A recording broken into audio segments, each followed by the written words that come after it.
Praise the lord. నేటి దిన వాగ్దానము. నేను నీకు ఆజ్ఞాపించు ఈ మాటలు నీ ఇంటి ద్వార బంధకముల మీదను నీ గవునుల మీదను వాటిని వ్రాయవలెను.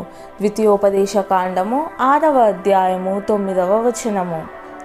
ద్వారబంధాల మీద బైబిల్ వాక్యాలను రాసే సాంప్రదాయం ఇశ్రాయేలీయులకు దేవుడు ఇచ్చిన ఆజ్ఞ నుండి ఉద్భవించి ఉండవచ్చు.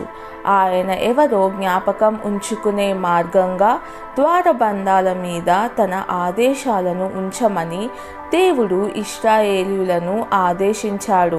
మన గృహాలలో దేవుని మాటలను ప్రదర్శించడంతో పాటు వాటి అర్థాన్ని మన హృదయాలలో నాటడం ద్వారా లేఖనాలలో వెల్లడి చేసిన ఆయన విశ్వసనీయతపై ఆధారపడే పునాదిని నిర్మించుకోవడానికి మనకు సహాయం చేయవచ్చు.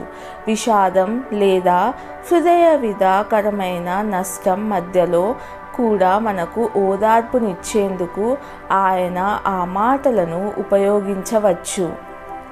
ప్రార్థన. పరలోకపు తండ్రి, నా మార్గాన్ని నడిపించే లేఖనానికి వందనాలు.